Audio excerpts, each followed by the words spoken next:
Hello, fellow Movie Crusaders, and welcome to another episode of the Movie Crusaders. My name's Sean Wasserkrug, and with me, not normally for reviews, but with me is my Weekend Crusaders host, Brian Michaels.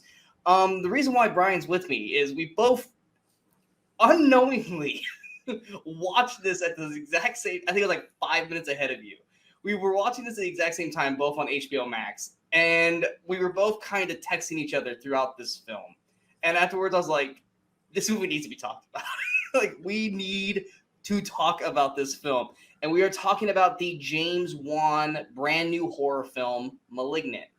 I think Brian and I both had the same response when this film ended, which was, that was a movie. And there's a lot to discuss because this is one of those movies where Brian and I were really like at this one spot. And we're both talking, and then something happens, and we're both like, okay. And then it went to here, and then depending on who you're talking to, between me or Brian, one of us kept going up, and the other one was going down with it. And that's why we're going to discuss it, because there is some... This is literally a movie. And I think, Brian, you're in agreement, which is why we're doing this. This has to have a conversation. Like, we just have to. And I know I normally would just shoot a regular review and go, blah, but this is going to be so effing hard to not talk about the spoilers for this film. So what we're going to do, just real quick, kind of like what we do with, other spoiler reviews that we normally do, we'll give our quick, non-spoilery thoughts. Oof, okay. Quick non-spoiler, just for the people who just want to know how the movie is. Then we'll throw up the spoiler tabs and we'll go full-blown into this thing. Because once again, this was a movie. And I kind of had tipped off a little bit because I was seeing people posting about it. No one was spoiling anything for me. But people were going, what the hell is this film? And oh my God, this is crazy. And I was like, all right, what am I in for going into this thing? But Brian, what are your initial non-spoiler thoughts of Malignant? Okay, well, just going into it, I almost didn't even watch this movie. This movie I saw the ads for and stuff coming out. I really had pretty much zero interest in this movie because I'm not a big fan of the Conjuring films, things like that. The Saw movies are fine for horror. You only did the first one, right? Of Saw, or he didn't direct them. He didn't direct any of them. He just helped write them. Right? Yeah, I think he just like wrote and produced them. Okay. But James Wan is known for all these different horror things. Of course, the best thing James Wan's ever done is That Sentence, but we'll talk about that another time. We talked about today, right? Yeah. Right. So I had no interest in this movie at all. If it was only in theaters, I probably would not have seen it. I would have waited till it came to watch streaming at home, and who knows if I would have watched it then. Except there would have been a conversation. So, but it's on HBO Max. I'm like, you know what? I got nothing else to do. Like, it's not costing me anything. I'll check it out. Start watching this movie. Mostly just bored. It kind of has that kind of boring, like Conjuring kind of feel to it to me. But then it was like mixed with like the over-the-top score from Saw and kind of the gore too, and a lot of like unintentionally hilarious moments until the third act, which I'm not spoiling, but it stopped being boring. That's for damn sure, and it goes full tilt into being unintentionally hilarious. It takes a turn, not a turn, like a hard fucking go, like emergency brake hard right, where you're either going to be with it or you're not. Now. Like I said, it stopped being boring. That's for damn sure. It got my attention. It didn't make me love the film. But I honestly kind of enjoyed watching it from that point on, just because I'm like, this is so fucking ridiculous. So overall, do I regret watching it? No, but probably for the wrong reasons. If you would give it we'll hold off scores till we're done talking about spoiler. Me, I was kind of in the same boat with you. I had no interest in seeing this. This is one of those horror films where you see the trailer and you're like, I'm not going to go out of my way to watch. It's like it looked like every other horror film you've seen. Exactly.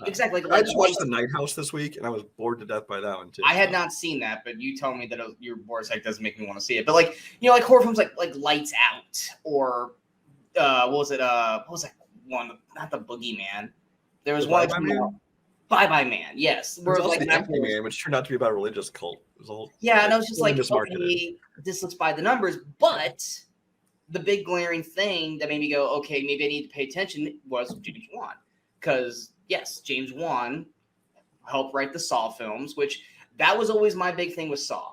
I'm not a huge was it torture porn? I think is what we call the Saw films. That's what I'm it not was a huge torture porn guy, but I loved the story of Jigsaw.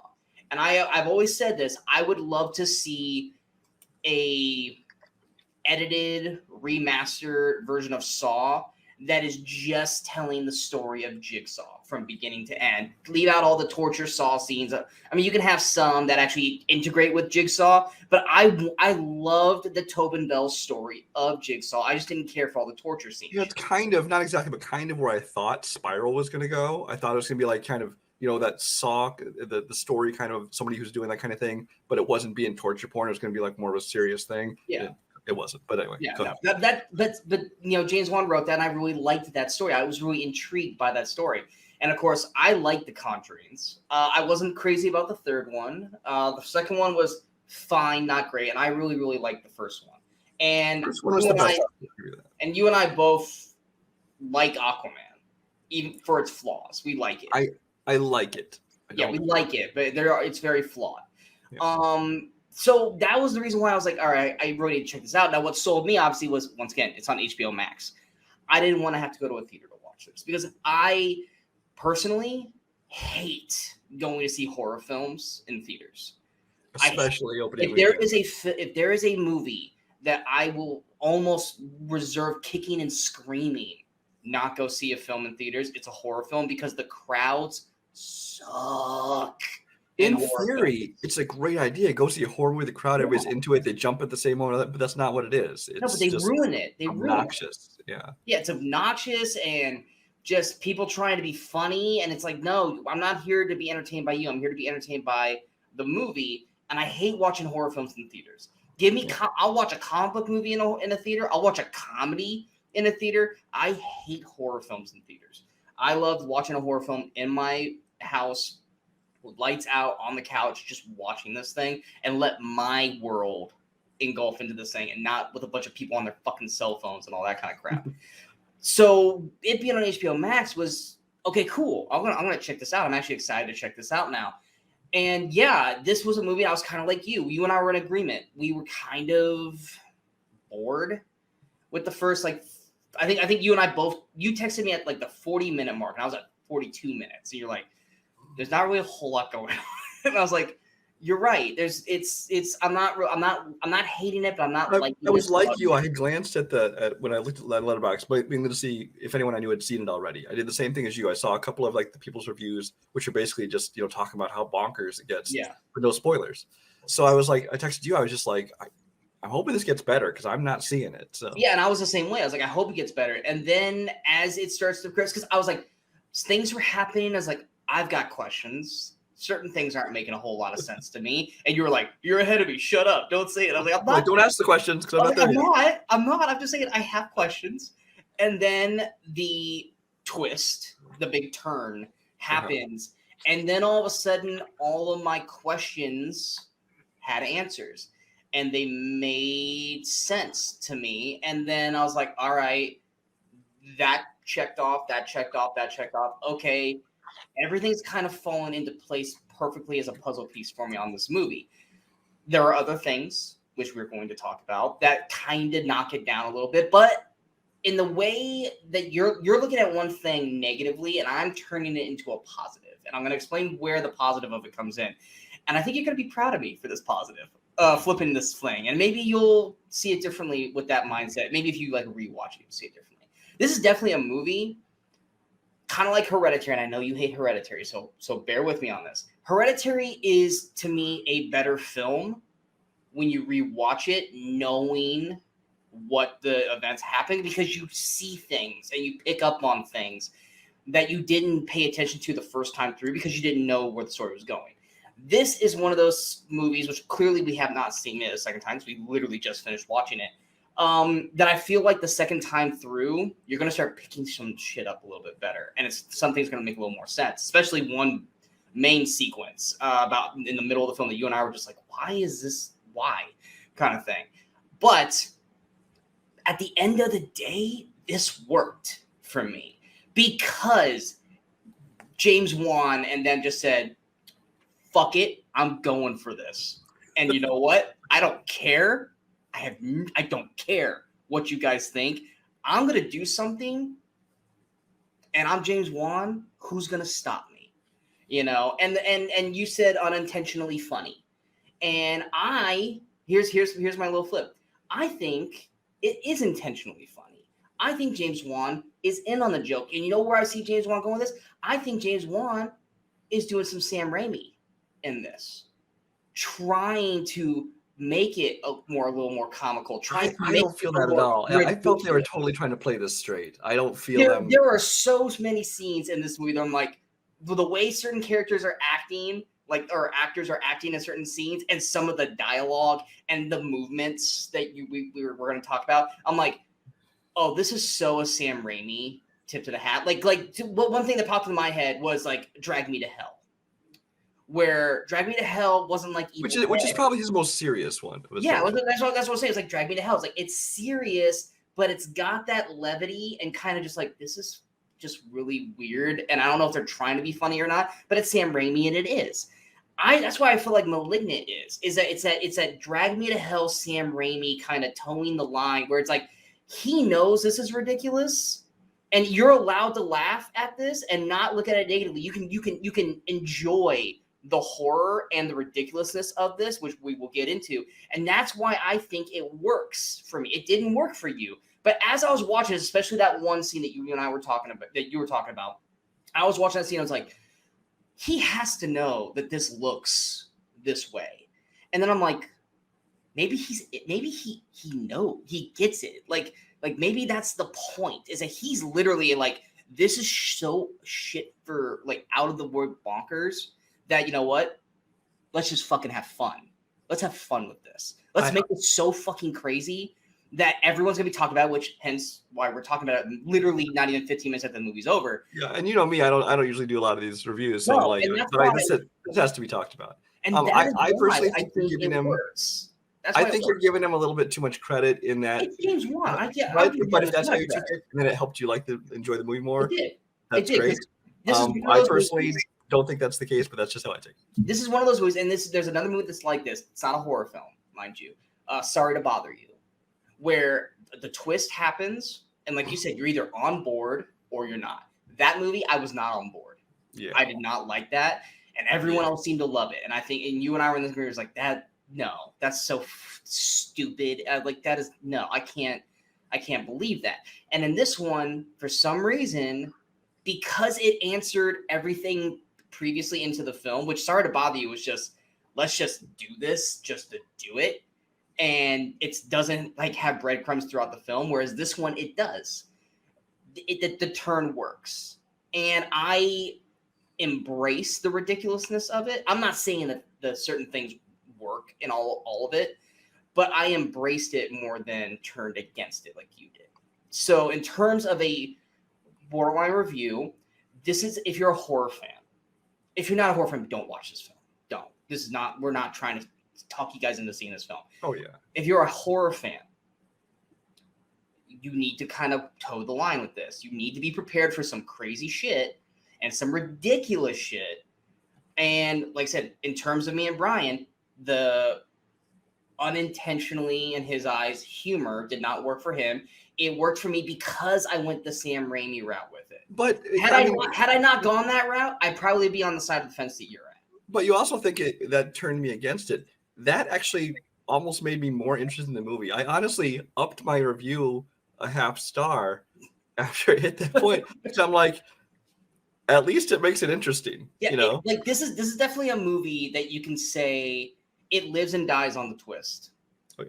It lives and dies. Had this twist not happened, had it just been another by the numbers horror film, it would have been another boring. It sucked. We would be bashing this film, but because of this twist, we wouldn't be talking about this film. No, we wouldn't be talking. I'd be shooting. I would either shoot a quick review and be done, or I just like, I'm not talking about this movie. Kind of like Reminiscence last month. I was like, I don't really want to talk about it. So yeah, in terms of horror fans, before we really go into this thing, it's worth checking out, but be prepared. Once this turn happens, you're either going to be on board or you're not going to be on board. We're both on board with the turn. There's just things that happen in the film that Brian's not willing to let go of, there's some things where I'm like, I'm on board. I'm gonna take it. And Brian's score is lower than mine. Obviously, we'll do our scores at the end. But all the nice shit's out of the way. Okay? Anyone who does not want to talk about the spoilers of this film, who want to hear the spoilers of this film, get out now. Okay? Because here's your spoiler alert. Here's your spoiler warning. We are now not holding anything back. We are full on talking about this film. You have now been warned. Holy crap. This movie, Brian. Yeah. Well, before we get into spoilers, I'm just saying that was our cue. Now we can just kind of go. Now we can talk about it. Yeah, we can do whatever. There were just things about this film. First of all, I didn't even recognize that it was Annabelle Wallis, who I know from The Mummy, and she's done some other stuff too. I didn't realize it was her until halfway through the movie. It's not obviously not the same actress. I had to like pause at one point and look up everyone because I thought it was what's her name from Haunting of Hill House, Mike Flanagan's wife. Oh yeah. Yeah, I thought it was somebody like that. I had no idea. I didn't realize it was her. Didn't recognize her. Real quick, I don't want to mention that, not say her name. We both talked about there's two detectives in this movie. One of them, a guy who seems too young to be a detective, but it turns out the guy's like 40 years old. And his partner, who's like this older black woman, who I looked up and she was in Encino Man. So I actually remember. I don't remember her in Encino Man. Her and Rose McGowan were together. They're two high school kids. They were walking around together. Katie Siegel. That's what I was talking about. Oh yeah. Katie Siegel. But this woman, both of us, I really thought it's a serious Wanda Sykes. It's almost like they wanted to cast Wanda Sykes but couldn't get her. So they got who's another like black woman, kind of the same age, can say they gave her the same hair. She kind of has the same attitude, although not as many like one-liners, things like that. Yeah, she's not coming in with the zingers or cussing. Is that her? And then there's another character who's Annabelle Wallis's mom, who I was looking at like it looks like Chelsea Handler trying to do a serious role. And I actually think her younger sister actually had a little bit Florence Pugh. A little bit. I didn't notice it, but I'll have to look it up. Yeah. A little bit. And then of course, James Wan. How can you not have McKenna Grace in this film? That was a welcome surprise for me. It was McKenna Grace. Okay. Yes, that was McKenna Grace. I didn't finish looking at the cast, but I'm like, is that McKenna Grace? I love McKenna Grace. Yeah. So anytime I see her in a film, I'm like, yes, her and Jacob Tremblay. Those two are like, they're gonna be huge they're already huge. I think in terms of young actors, you've got McKenna Grace and you've got Millie Bobby Brown as like the two like young women or girls because they're underage.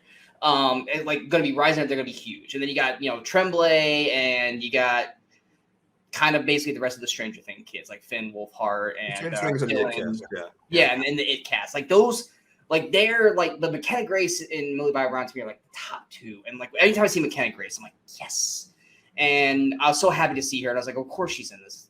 It's James Wan. Like, and I was happy to see Paula Marshall pops up. Okay, there's a hypnotist in this movie. And I'm like, that's Paula Marshall, which 99% of people out there were like, who the fuck is Paula Marshall? She's one of those people who is in like 50 different TV series that lasted for like one season. Gary Unmarried, Californication. I still have on VHS somewhere. I recorded off TV when they were first on a show called Wild Oats, which was her and Paul Rudd and then two people who went on to do nothing. Yeah, and she was also on Nip Tuck. Sports Night. She was on Hidden Hills. City. She's done like 50 different failed TV series. Oh, yeah. If you see her, you're gonna go, she looks familiar. Yeah. So I was just surprised to see. I was happy to see her because I had a crush on her back in the day. But. Speaking of The Mummy, did you notice the quick little cameo in the first scene? Remind what the first scene was. When it's back in 1993. Cameo. I don't remember. One of the nurses was a Noxina Moon. Oh, was it? Okay. Yeah, the one that was in the hallway with the doctor.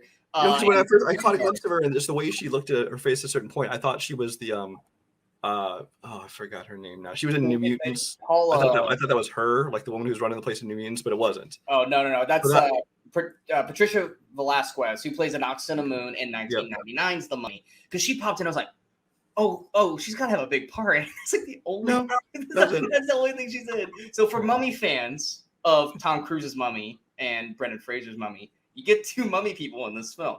And Snowman reunion. No. Yes. So anyway, we got all that out of the way. Okay. Random cast people. Okay. Well, before we go into the thick of the story, let's talk about the cast. Okay. To me, I wasn't necessarily a big fan of Annabelle Wallace. But I think also, once again, if you're throwing in my brain the Sam Raimi-esque of it, she's overplaying it. I think because of if I'm going with that mindset, that she's overplaying it because of that mindset. First half of the film, though, before the twist happens, God, her performance was not working for me. Was it working for you at all? It was neither working nor not working for me because it felt like every other horror movie of this type. Well, she just randomly screams. I just looked up to who I was picturing her as, who I kept thinking she was, and I was picturing the cover of the movie Hush, and I just looked up, and that is the same person, Katie Siegel. Yeah. I didn't realize it was the same person. I was like, Exactly. that's who I thought this was. And so I thought she was playing it fine, just like every other, cookie cutter horror movie I'd seen. And then, but by the end, she's got to do some really wacky things. So, it's not really her. It wasn't even really her. Yeah, it definitely wasn't her. But yeah. But yeah, Maddie Hassan, who plays the sister Sydney, she was fine. I liked the detective guy. He was fine. He was just. I totally picture him as a detective in a Saw movie. He was just that same kind of role, Yeah, I didn't. It was mainly the Wanda Sykes character, or was it Nicole Brianna White, who plays Regina, and Annabelle Wallace. I just was not really enjoying their performances of the film. Everyone else I thought was solid. I have a question on the cast. Maybe you know, maybe you don't. Zoe Bell, who I don't know if you know who she is. She's like a stunt woman, and she was also in I think Grindhouse or Death Proof. Death Proof. She's credited as Scorpion. I don't know who that is. I'm wondering if maybe she was the one dressed up as Gabriel doing the stunts. I think I know exactly who she is in the movie. Okay, and we're going to talk about that scene. Okay. So, I'll just go that. Maybe you'll pick up on who I'm talking about. Let's put it this way. I mentioned her by nickname, and you gave me a thumbs up in the chat. Oh, okay. That's who she was. I have to remember what it was. Okay. The prison cell. Oh, she's one of those? Oh, okay. She's the main one. Really? Okay. That was Zoe Bell. Yeah, the prison scene. Yeah, we're definitely going to talk about that now? No, because it really. Or do you want to cover it in order? Let's go. Yeah, because that's third. That's right at the twist. And we gotta have to build this up a little bit. Okay. First off, this house made no sense to me. Yeah, you said your problem was the house. Explain on that what you meant by that. Well, first off, they're like, at the very, very beginning, obviously, not the very beginning, because the very beginning is a flashback to 93, but every time they show this house, there's not a single house near it. It feels like it is out there on its own, but yet the neighbors heard screaming. No, that's it. In daylight, you could see a house near. Yeah, I was gonna say in daylight you saw a house next door to it, but then other times it looked like it was alone. Yeah. Yeah, whenever it's at night, which 90% of the time they show this house is at night, it looks like it's out in the country on its own. It's got no one around. So I was like, so how the fucking neighbors here? Well, I guess we haven't seen across the street. Maybe there's a house right there. Well, there's also that one part where she's looking out the window and she sees the road and a street light. I'm like, where is she looking? Because you see how long that yard is. There's no way she's looking out the front yard. And I'm like, I don't understand the house. And then there's the one part where she's going down the stairs and it's got the church window. With the what do you call those? Where it's got stained glass? The stained glass with usually it's Jesus or angels or whatever. She's got one of those. I'm like, what kind of house is this house? And I'm sorry, she's a nurse, and we never did find out what her husband was. I don't know how they could afford the house, but the house was driving me nuts because it's way too big, and in Seattle, mind you. Yeah, and Seattle, and then it's just the structure of it. Like I said, the neighbors could hear the screaming, which even that house pretty far away from anyone being able to hear screaming. And then, like I said, she's looking outside. She sees a street light. It's just the house's dimensions didn't make any sense to me whatsoever.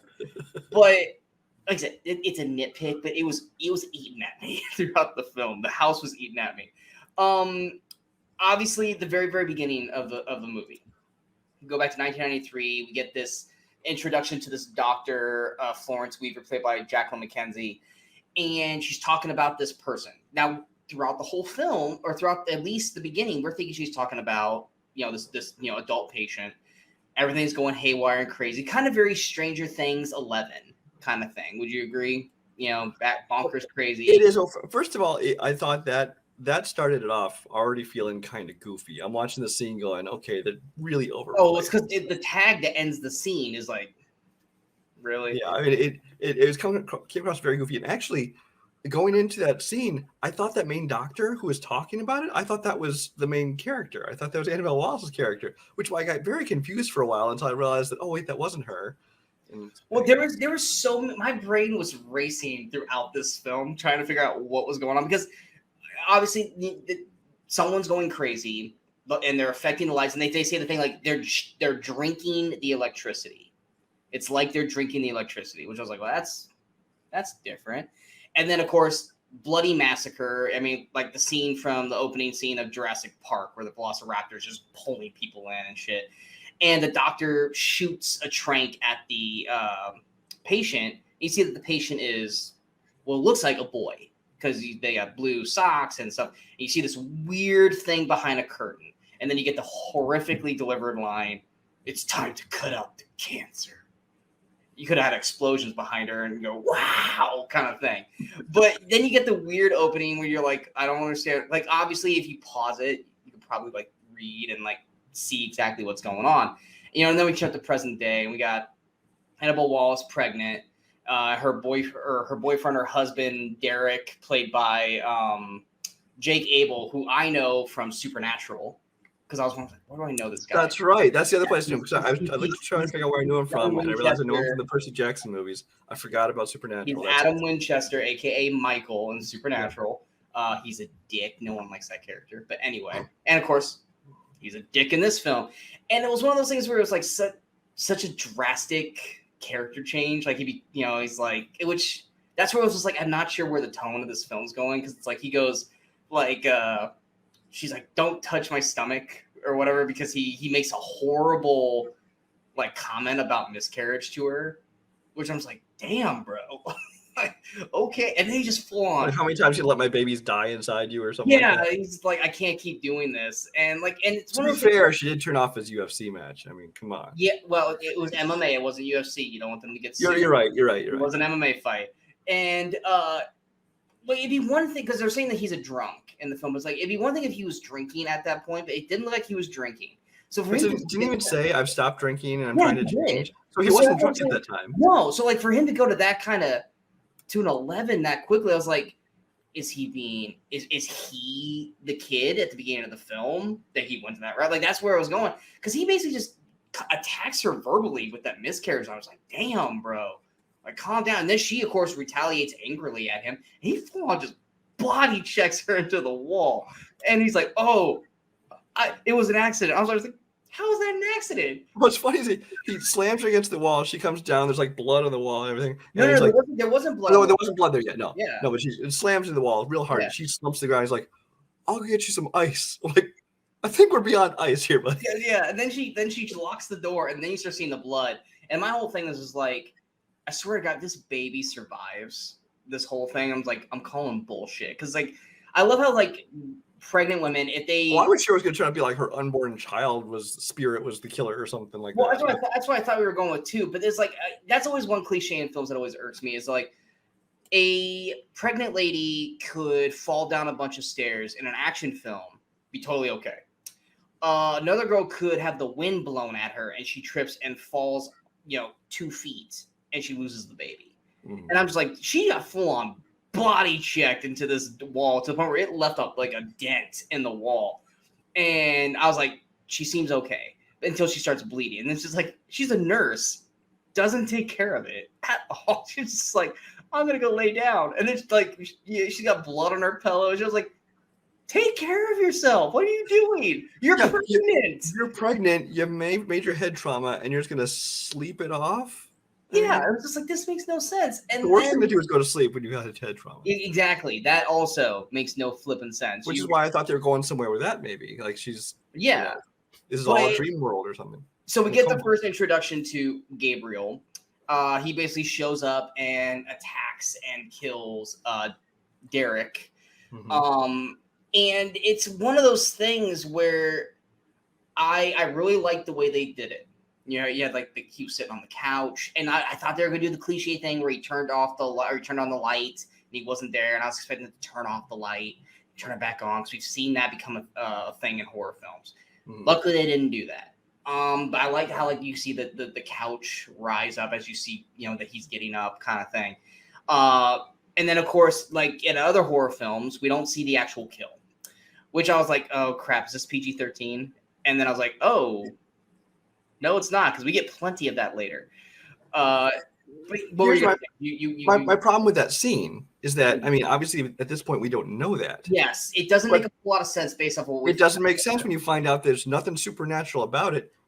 That she's the killer. At I the mean, end of there it. is supernatural, but not to the point that makes sense to what you're. But yet the couch is moving like someone's sitting there, Yeah. and she's appearing and disappearing when the lights go on and off, things like that. It's like that doesn't work. Yeah, it doesn't now it does not work. It worked It's clearly then. misdirects, but it's just complete cheating, basically. Yeah, I don't know what exactly was going on there. It was visually very nice. Yeah. But yeah, it doesn't make a whole lot of sense now based off of the information that we found out in the third act. His head literally looks like it was like ripped off of its spine, but still attached to the body, kind of thing. Which that's the one thing too that like it's the Wanda Sykes character. We're gonna just keep calling her the Wanda Sykes character. She thinks she did it, but literally the coroner girl, who basically is playing like what's the Amy Garcia from Lucifer. She's basically playing that character. She's like, this usually happens in like car accidents and stuff. Like never like a person couldn't do this to exactly. But yeah, Wanda Sykes like, and did. She's knocked out upstairs apparently. So apparently there's this thing she knocked herself and out lost somehow. the baby.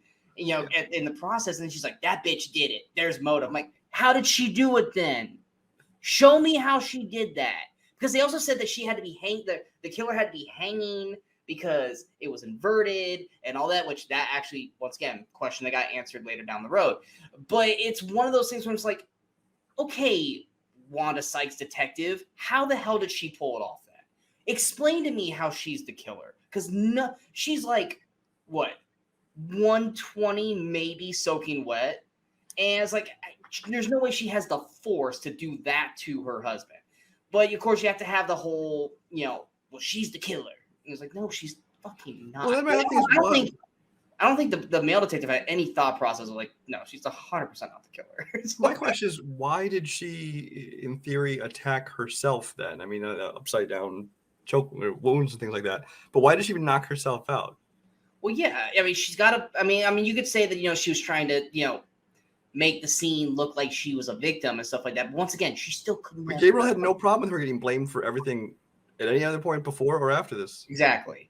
So it's, well, I mean, like, you got to remember at that point, it was, he just came out at that point, because like I said, it's the push into the wall that unlocks Gabriel. Mm-hmm. But, we obviously move further down into the film and, we're going through the whole, she lost the baby, she's sad, she's catatonic at one point kind of thing. We're like, all right. That's what we're going to do, is just getting it better, we're bored. Yeah, exactly, because we're like 40 minutes in and she's like going back home and she's, feeling like she's being watched and all this kind of stuff. And once again, you have, like they say, it's tricking you into thinking something else, like the door opening again. Like that same thing to do with Derek, like how the fridge door opened, but like no one was there kind of thing. But it's, well, at least when it's happening to her, it could be Gabriel playing tricks on her and stuff like that. But when it's somebody else and she's not even involved in it, which we know it's tricks because she flips it on him at the end of the film. Yeah. And so we know in that case it's the same way. But like with Derek, I don't understand how the fridge door opens on its own. That was just a complete mislead. Yeah, it's all misdirect. Then we're watching her witness these murders. The only way that would have made logical sense is they had shown him drunk, because he is a drunk. Which even then you're kind of pulling at strings there. Eventually we get to the crux of the trailers, which is she now all of a sudden is being kind of metamorphously visualizing these kills. Yes, in bad green screen 360 shots. Yes, and I'm not gonna defend those. Those don't look that great. Where literally the room's like ripping apart or melting into another scene, and we see well, oh no, first off we get the call where he kidnaps the they call her, she's called Jane Doe on IMDb. We know who she really is by the end of the film. Which I'm like, he kidnaps her. Why is Gabriel kidnapping a person kind of thing? And he's like got her tied up in like an attic or a basement or something at that point, which we all know it's an attic because of the window. And then he calls the doctor. Yeah, I actually didn't know where that was, because when he had first found her, she's in like in the Seattle underground and all that kind of thing, and then it almost seems like she's in kind of a warehouse area or something like that. So I will admit, when it comes to that scene and she comes to the ceiling, I was like, whoa, I did not. No. I'm not saying I knew that was the attic. I'm saying that it wasn't in a basement because we could see it was outside. Kind of thing because of the window. But yeah, so I mean, like I said, we get the prank call, or it's not even a really prank call, but he like does the whole. And here's the one thing that makes no sense to me. He says that we got to cut the cancer out to the doctor on the phone, and she's like, "Who is this?" I'm like, "You're telling me you don't remember that line?" Like, I'm sure this is the craziest case you ever handled in your entire career. He even says it in the video later in the film that she's never had a person like this. And yet that particular somebody says something, a very specific line from that day of your life, and you're like, who is this? What do you want? But yet, as soon as she has the phone, she goes and she looks it up, and she's like, oh shit. And it's like, you heard his voice in the beginning of the film. You tell me you don't remember that? I fucking remember that in a heartbeat. Like, I would be like, what? kind of thing. So that eventually, he goes and kills her with this sword trophy thing, which I was like, that's a weird trophy, but cool weapon. But then we get to watch him like makeshift a weapon, and man, I'm going, is this a ghost or is this not a ghost? Because ghosts don't make weapons. Like he's like cutting it into pieces and like doing all shit. And I'm like just confused as hell about what's going on. And that's kind of what's going on for the next 20-25 minutes of the film. He's knocking off each other doctors and things or whatever. And that's when the first kind of what the fuck is going on is when he oh god, what's the actor's name? I know him from Boston Legal. Christian Clemenson. Victor, he plays Dr. Victor Fields. When his death comes in, and that's where we're the one she's laying in bed, and she wakes up and she's laying next to him because she's mind melding, and like Gabriel like climbs over her, but then he's like, not to go porn here, he's reverse cowgirl on top of the doctor, and then he just turns and like starts doing this awkward. I'm like, I think before that he had been doing the moving backwards thing. He was more paying attention to it, but it wasn't clearly obvious until that stabbing scene. I'm like, was it stabbing backwards like this? Yeah, because I paused it and I had to rewind. I'm like, okay, am I seeing this correctly? Or which that's one of those things where it's like, if you're in a movie theater, you can't do that. So I wonder, like, I would have been so like. But then in all the scenes after that, you see him running backwards, crawling backwards. Well, yeah, that's the whole thing too. Is because like he basically just doing this awkward like stab. Like, what? Why is he like that? And then we get the first little glimpse of him, and he's like, kind of looks like the line that you said made you laugh. Sloth from the Goonies. I should put out an APB for sloth, or not APB, what do they call it, for Sloth from Goonies. I laughed at that line. And so and then the third doctor gets attacked, and the detective shows up, and we get a fight scene, and the whole time going, this is a ghost. Why is he? And then he starts running away. Right. It's like he's like jumping from the ceilings and doing this, in theory, supernatural stuff, and then he's pulling a gun and shooting at him and stuff. It's like, well. And he runs away, and then we're in a chase sequence. I'm like, why is the ghost running from the cops? First off, why isn't the cop calling for backup? First off, but two, like this ghost is running away, and I was like, why are we in a chase sequence right now? And then the third thing was what you said is everything's backwards. He's running backwards. Which again, it just looks hilarious. It just looks awkward and funny. You're just sitting there just with like head scratching, like, I don't get this. It's a great scene. I think it was very well done. You know, I mean, you got to throw, you know, the weirdness into it. But I think the chase works. I mean, there's like the one part where he like breaks in, he like duck crawls like into the wall thing, and then like I think that whole sequence worked really well, you know, in a sense. And it was just a whole weird thing, and it was like I'm so not sure what's going on. I thought it was we like I said, we thought supernatural, it's a ghost, it's something like this. But it's like, then why would he run away? Like, makes no sense why he'd run away. And so I think we go a little bit further in, and I think that's when we get to the attic scene, right? Well, we get to the no, because kill the other doctors. And you're talking about while Jane Doe's still alive up there when she. Well, there's something in between, because obviously we got to get to the hypnosis part. What is it? Oh no! Yeah, they're at the police station, and Gabriel calls. Which again, this is where it gets into. I guess they are doing supernatural with it, because she's sitting there and he's calling. Now they have said earlier that he can apparently tap into and control electronics. So I guess he's projecting his voice into these electronics, because you know you don't hear him just in the air; you hear him through the electronics. Yeah. So it's like, okay, I guess we're kind of doing supernatural. Well, yeah, because that's right.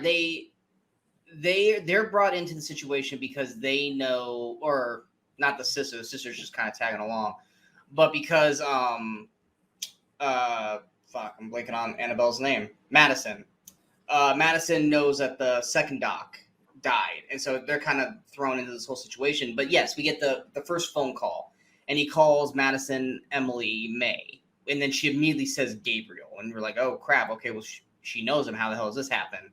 And what's going on? And then we get the whole thing, realizing that the detective's looking for the girl, and the girl ends up being Madison / Emily. Which that was the best age progression I've ever seen in my life. I've never like her, especially in Seattle PD. Like they're like, well, here's just a straight up picture of Madison. It's like, no, that doesn't work. And also the drawing of Gabriel was like that's sketch artists. It's like easy. Todd McFarlane, their sketch artist. I don't know. Exactly. It's like, I don't think you got that clear of a look there, Madison. But okay. But you might want to look into the artist. I think he might be the killer. Exactly, because that was way too even like the teeth, like everything was really great detail. But yeah, so we get the hypnosis part with what's her name? Paula Marshall. Yeah, Paul Marshall. And then we get the reveal of the Jane Doe. The Jane Doe's been trying to get loose the entire time, and like literally, like she's trying to get loose the first time. I was like, wait till he leaves. Like, why are you trying to get? Like, do you really think you're gonna be able to run? And he's right there, and he throws the thing at her and shit. But she, obviously he's gone, and she escapes, but then she immediately falls through the floor right in front of all of them. And that's the part where I'm just like, okay, where she just randomly just screams while everyone else is just like, what the fuck just happened? And Matthew just like screams bloody murder. I'm like, okay, well that just looked. A person falls through my ceiling, I would scream too. Well, no, but like everyone else is just like what? And she just like 5 She's on edge. She's been witnessing these girls. 1 scream, and it's like, and so she gets arrested because Wanda Sykes' character thinks that she did it. Just call her Wanda. Yeah, we're just gonna call it Wanda. Once again, explain to me how, with the force that all these people have been getting killed, how she did it, kind of thing. And then we get to the once again we're in the interrogation room scene, and Gabriel's literally talking through the phone, and they still think she did it, even though she's sitting right there quiet. Like, I'm sorry, yes, I know, like say the word. I'm talking ventriloquist. Yeah, can say stuff without moving, but like, come on, you can't do that kind of. Maybe she has an accomplice. Maybe, but we're starting to get kind of the pieces of everything, and then that's when we start getting kind of like the McKenna Grace callbacks for like old footage, and you're starting to see, like, once again, McKenna Grace, she's a fantastic young actress. Like her scenes, with the phone in front of the Christmas tree, great scene for her. Like, so she's a great actress. And then they throw, and we're getting to the part, they throw Madison / Emily into the prison cell. the prison cell of time and space is how I want to call it, because literally there's like 4 or 5 decades. If you made some like zany like Police Squad, Naked Gun kind of comedy spoof, this is the prison cell. And threw somebody into a jail cell. This is what it would be. You've got the mullet dyke lady, who is Zoe Bell, by the way. Okay. You've got the African American Afro like roller like a hooker or something from like the 70s. Yeah, you got the Mexican with like the headband and this plaid shirt. You've got the dreadlock girls. You've got the hooker. The cornrows, Orange is the New Black. Yeah, I got that look. Yeah, and then you've got just every cliche you could think of for women's prison. This is it. And the camera makes sure you see all of them. I'm just like, and then like Madison / Emily goes in and he's like, did they put her in the wrong cell? Like I don't belong here. Yeah, you're right. You don't belong in there because everyone in there is like dressed up for a costume party, and then there's you. Like, this is the weirdest prison cell I've ever seen. I want to know what all these people got arrested for. Like, because seriously, if it's not a costume decade party, then I'm sorry, you found the weirdest town in Seattle to find all of these people and put them in that cell. Which, just because you made me think of it at the moment, just complete tangent. I guarantee you, for Halloween, you can see people dressing up like this and walking around backwards. I guarantee it. Anyway. And there's going to be so many fucking injuries because they're going to be drunk. All probably injured. All over. Yeah. But, so then Sydney goes to the hospital that she was at. And luckily nothing, it didn't lead to anything. But when she parks, I don't know about you, but if I'm going to a place on a fucking cliff, I'm going to park my car 2 inches away from the edge of the cliff. Like, I get it, it's supposed to be for a scenery shot, but I'm just like, who the fuck parks there?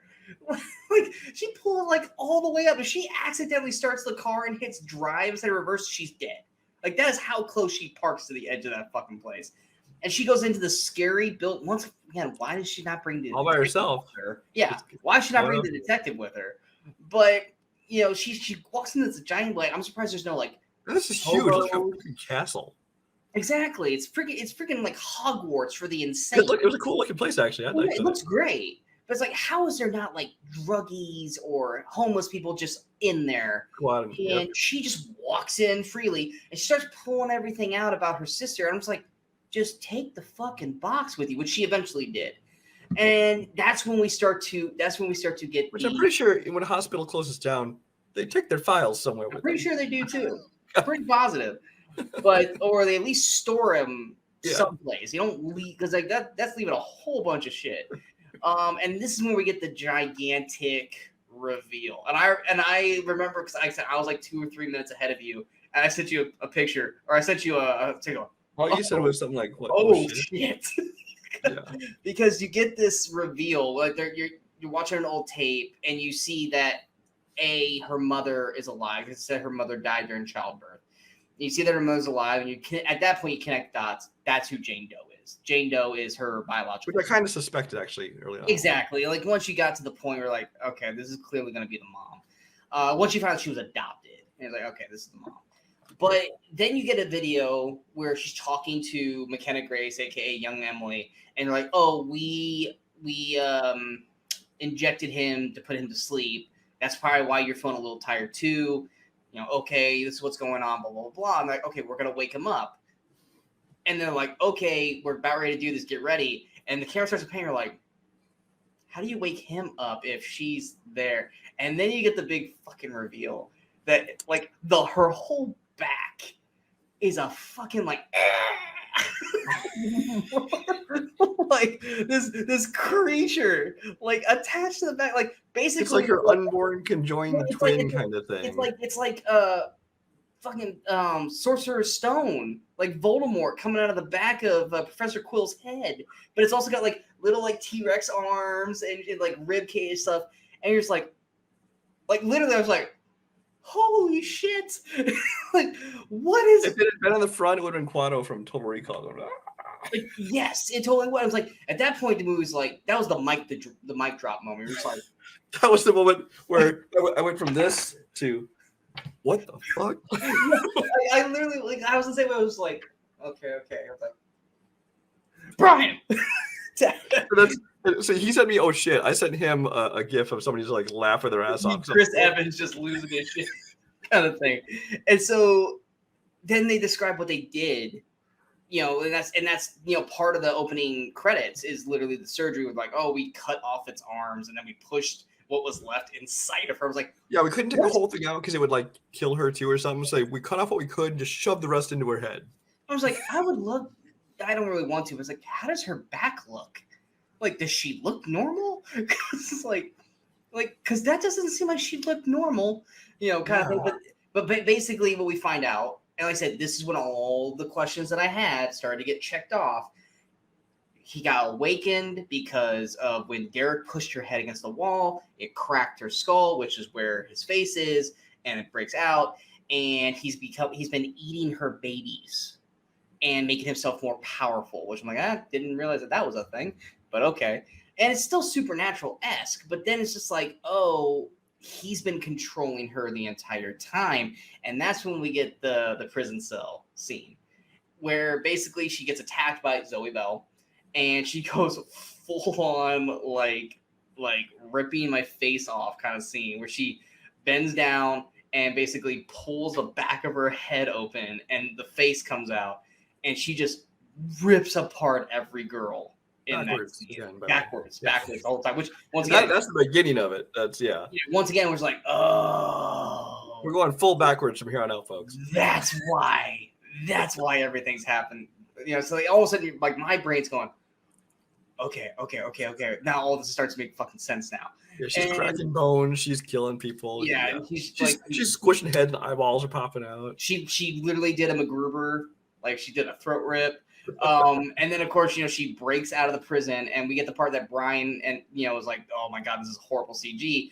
Basically, we get the R-rated version of Harley Quinn in Birds of Prey, murking every. And this is where I think, like I said, Sam Raimi, because he has to know. James Wan has to know how ridiculous this looks, because she's doing like full on like acrobatic Spider-Man, like full on attacks, killing. But it's all weird backwards motion. Yeah, it's all weird backwards. The head's back here, of course. Exactly, and all you see is like it's like fake face of hers, like the whole time. They had like a badly CGI head, or it might have been masked. Some of the fast shots, I think it was still, and I think sometimes they did a CG to have if they want to have a little motion on it. I don't think it was CG at all. I think they literally took a face of like. Well, in some scenes, but a whole lot of the scenes. I mean, some shots were physically doing stuff, but a whole lot of it was a full CG person. When there were some of the weird flips and turns and things she was doing, it was like really bad CG. I mean, or they got a really good contortionist to like do that shit and like mimic it. But it was like, whatever. I can overlook effects. Yeah, it is an insane scene, but it's comically brutal, and because it's like, okay, like this is so janky and weird, but it's entertaining. It's very, very entertaining, and obviously that's like I said, batshit crazy stuff. I think the one part that killed me was when the Wanda detective and the other guy, they're trying to leave. He just chucks the chair. Chucks the chair, knocks them both down. Goes over, slices Wanda open across her entire stomach. But then later on, she's like, "Oh, that's cool. I'm fine waiting here for the paramedics." Like, you would be bleeding out your guts and be spilling out. But he full on chucks that chair across the room and just bam. I loved that. And then of course we know that Gabriel / Emily / Madison is going to the hospital to go kill the mother and the sister. And so we get the big showdown in the hospital. And of course, like I said, everything's kind of janky because of the whole backwards thing. But at that point, we've kind of you're either like I said, you're either on board or you're not on board with this. And I think we were both fully on board with the like. Well, if we were asleep, we're wide the fuck awake now, because this is just insane. And we get this whole like fake. I will say this: I almost want to, if I go to the movies again this weekend for some reason, I want to go into a screening of that just to be in the room when that reveal happens, because I want to see what people fucking do. Oh, you're gonna have somebody going, "What the fuck?" And then I'm sure it's gonna be a lot of laughing, because if that's the thing, if they would have ruined the whole scene. I mean, not because it would come off as it would come off as a joke, but it's not that reveal. It's it's funny, but it's not supposed to be like ha ha ha. It's like, oh, what the. Oh, it's not supposed to be funny. It just is. No, but everyone else, they're just gonna poke fun at it, and it's just like, that's not. Now the whole fighting in the police, you can laugh at that shit. Don't laugh at the reveal. Yeah. Because the reveal is supposed to be like, oh my god. Yeah. And sorry, I got us off track. We're in the hospital. No, you're fine. No, so we get to the inevitable, like, we're seeing kind of like a split thing, like Madison, Emily is like in the room, like out of body experience, seeing everything happen. He basically puts her in like this, almost like a dream state. It's like she's imagining she's somewhere else. Like she thinks she's just there while he's controlling her body. Exactly. So kind of seeing her version of what she's seeing in her head. Yeah, and we basically find out that, from the very beginning, Gabriel's been trying to get Emily / Madison to eliminate Sydney, because if she has a friend or sister in Sydney, she won't need Gabriel, which is exactly what happened. The baby got born and Gabriel kind of went away. So he needs to kill her because then she'll need him again, kind of thing. So that's why he's like trying to kill Sydney. And we get this weird, and this is where the movie kind of really goes far, far off the deep end with its thing, is Sydney, basically yells out that, he's been eating her babies. And you see like Madison and Emily doing like this mom rage kind of thing. You're wondering like, okay, well, she's going to do something. And like all of a sudden, like Gabriel shoots Sydney in the head and like kills the mom. I was like, oh, damn. Like, yeah, I thought she was going to save her. But I was like, I thought she was going to get, like, damn, they just really just killed them both. Fuck. Like, I was not expecting that. And then you found out that it was all a mind trick, which once again tells back to in the beginning, we were saying like mind games, and that she basically flipped the script on Gabriel, and she starts doing like the room meld on him. And, and Gabriel's all like, what's going on? She's like, bitch, I got the same powers you do, kind of thing. And I don't know how they, I mean, like, obviously it was all in his head at this point, where like, blood splatter on the wall with Sydney and everything. And she basically locks him in a brain cell. and like, I'll get out, I'll be ready. Which, I mean, maybe it's leaving it open for a sequel at that point. I guarantee it's a James Wan franchise. Of course, there's gonna be sequels. Yeah. Which I fully expected them just to still kill her. But the movie, like, well, she's gonna have to die, kind of thing. And all I kept thinking about was, this is the kind of character we should have gotten in Glass. This is the kind of villain that we should have gotten in the M. Night Shyamalan Glass film to go against Bruce Willis and the Beast. And like, this is the character we needed in that film. We needed this kind of crazy character. And so she basically locks Gabriel in a brain cell. I like that term. I'm going to keep using it. And you find out that, Sydney's fine and the mom's fine. And, she lifts the hospital bed. And then, like, the movie just kind of ends.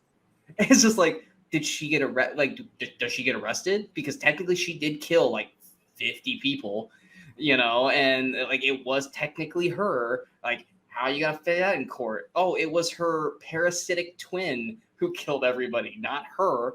Because I'm sorry, she needs to die. She really kind of does. But yeah, the movie just kind of ends there. So it's like open-ended. Or does she live happily ever after? She shouldn't. Does Gabriel escape? I guess we'll find out if they make a sequel. But yeah, that's the fucking movie, and it is insane. It's a movie. It's insane, but it worked for me. It really did, and it didn't work for Brian. The twist worked, but you couldn't let go of the stuff that happened. No, the twist made it interesting. It didn't make it better. It did well. I mean, like I said, it made it not boring, but it's still, I would not consider it a good movie in any way, shape, or form. It's one of those, like I said, it lives and dies by the twist. You're either on board with the twist, you're not on board with the twist. And I do think that, would it have made it better if we found out the twist earlier? Do you think? Or do you think it was at the right point? No. I think their timing of the twist was probably just about right. Well, what do you have to build up the mystery? They have to have you asking the questions like, "Wait, how is this happening? What's going on?" And then, what do you think would have made it better? Personally, I don't know.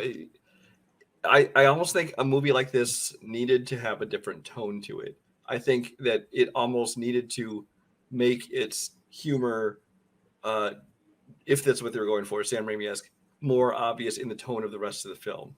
I think that they're trying to play this serious film and then have something so ridiculous that you're just like, okay, what the fuck? You know, Do you think it doesn't work for me. Here's another thought process is I think that Juan was trying to make it serious the whole way. And then once they found out that this is the best we're going to be able to make Gabriel look, like, fuck it. Let's have fun with this. It's like it almost, I mean, it didn't need to be like as goofy as like Idle Hands. Or you know what this reminded me of? There's a movie called Bad Milo, which I'm sure almost nobody's heard of. I know. I never saw it, but I know I know what. Ken Marino stars in it. Who you might I know what Bad Milo looks like. Basically, he has like essentially a tumor or something inside him that basically comes out and kills people. And there's another older like 80s movie called Basket Case, which is like two separated conjoined twins, and the conjoined twin is like going to go kill somebody. So it reminded me of those kind of films. But those both recognize this is ridiculous. You cannot play this straight. And so it worked for what they were going for. Here, I think that the tone, this is not something you can take as seriously as they tried to. That's just what I think. So you think they should have just went straight up wacky from the get-go, or not, or basically? It doesn't be wacky comedy. Like I said, it could be that Raimi-esque kind of comedy, but it needed to have more of a tone that was going to lend itself to such a ridiculous premise. That's all. Yeah, because I don't see a way based off of how they did this that they couldn't. There's no way they can make that serious.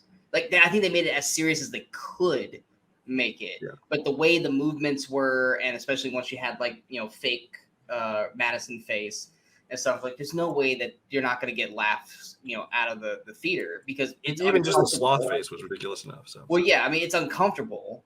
Even watching that, and usually when people are uncomfortable in a horror film, they laugh, and then you have this weird janky, kind of moves and shit, and it's like, okay, well, you can't not laugh at this, but it's like, well, what if Juan is in on the joke? Like, I get this looks ridiculous. I get this is comically kind of stupid, but I'm gonna roll into this. I think what you're saying is that he should have rolled into it sooner. The comic, not the twist, but like the kind of maybe had a little more funny things happening in the film, before that, instead of just being serious for the first, I'd say 60-70% of the film, and then the last 30 is off the wall crazy, which I can agree with that. I can definitely agree with that. So anything else? I feel like we covered pretty much everything. No, we covered everything. Yeah. So obviously, like I said, you're not a fan.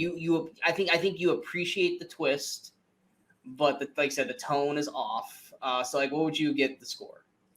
For it was going through the whole movie. It was going about a 2-star score for me. I did out of 5-star scale. And then it at least, like I said, got interesting. So I bumped up an extra half star. So it's still just a little below average for me. It's 2.5 stars. But. See, and I was like that. I was like at 2.5, because it's like okay, the seriousness is there, and I even like said it to you. I go, a lot of this depends on the execution of Gabriel. Mm-hmm. I said that to you. I think after the first 40 minutes, we were like, is this going to get any better? I was like, a lot of this is going to ride on how they execute Gabriel. If it works, then this is that will literally save the film. And for me, it saved the film, and it bumped up 2 stars. And then I said, using the Sam Raimi humor-esque in my brain, it allowed me to adjust. And I'm giving Malignant a 79%, which is a B score for me. So what we've learned here is going to it looking for a comedy, and apparently you'll enjoy it more.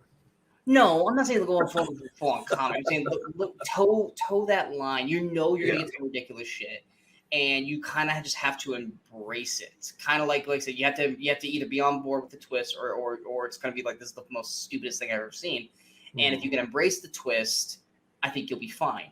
You were fine with the twist. You just think that they should have at least played off the tone a little bit differently for the first 40 to an hour of the film. Yeah, it's a twist that would have worked better in basically a different film. For the film that it was for the first 2/3, the twist did not work. Yeah, and that's basically where it comes down to. And I think in our previous review of Kate, that's the same thing. It's like what they did in Kate, it works for you, and it didn't necessarily work for me, but I still enjoyed most of it. It's just there are certain things that bugged me that didn't bug you. Mm-hmm. And that's basically how that works. But yeah, we hope you guys enjoyed this discussion of Malignant. If you did, go ahead and hit that like, share, and subscribe button to the channel so you guys stay all up to date with all the latest videos pop up on the Movie Crusaders. course, I'm going to follow us on all the social media outlets you see below. This is definitely a movie that is going to be talked about.